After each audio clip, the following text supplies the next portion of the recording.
GT3 RS, the Mercedes AMG GT Black Series, and it's a Mustang.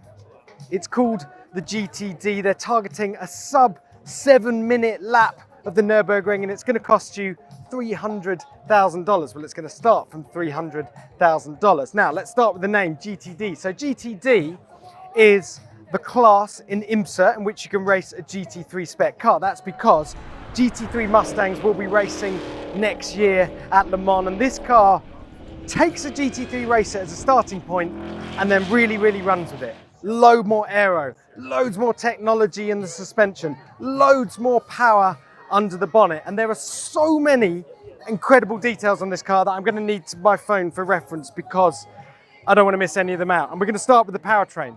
Where else? So under there we have a 5.2 litre supercharged V8. It is essentially a powered up version of the V8 you get in the Shelby Mustang GT500. There you get about 760. Here they're guaranteeing us at least 800 horsepower, which is very nice. Crucially though, it has a dry sump. That's the key here, because when you're hammering this thing around the Nürburgring, you want to avoid oil surge. The dry sump is the real game changer here. Then you've got a transaxle gearbox, so twin clutch, 8-speed gearbox at the back. That's from the GT3 race car as well, a carbon fiber drive shaft, and the point of that is to produce this perfect 50-50 weight distribution. And then we get to the suspension.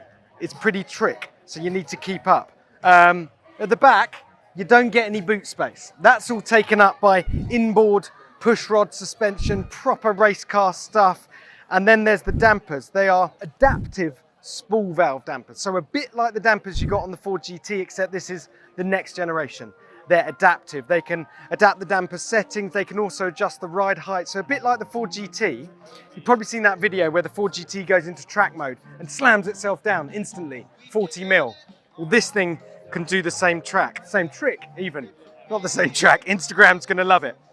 And then we get to the aerodynamics. Mad. Way more downforce than you get with the GT3 racer. On the back, this enormous wing is hydraulically activated. It is effectively a DRS wing on a Mustang.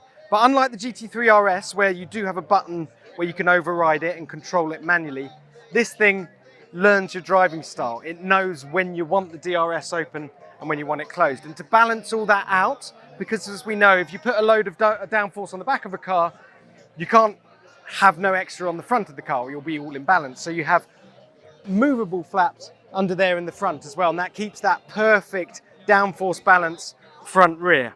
The track, 4 inches wider than a standard Mustang.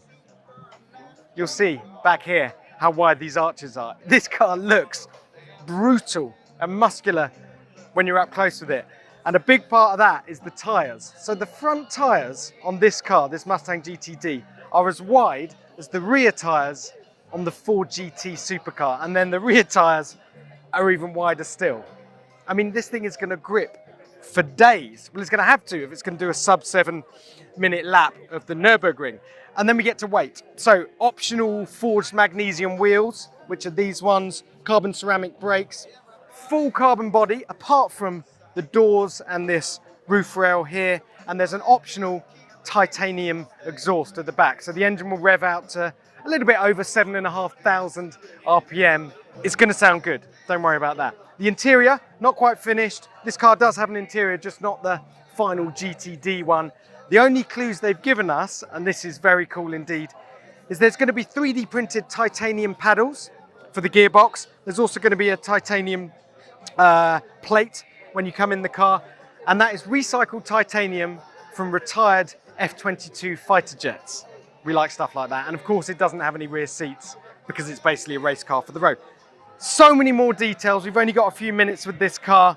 I hope that's given you a flavour of just how bonkers it is. I was just talking to the guys behind this project and saying, what a world we live in where this stuff gets green lit. But the boss of Ford, Jim Farley, he's a big car guy. He loves stuff like this. This is the stuff that gets him out of bed, as well as selling a bazillion SUVs. So we're lucky to have it. There's a limited run of them. We don't know exactly how many they're going to build yet.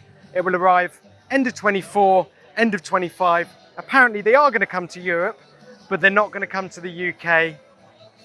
Boo is all I can say. I'm just gonna have to move country. Simple as that.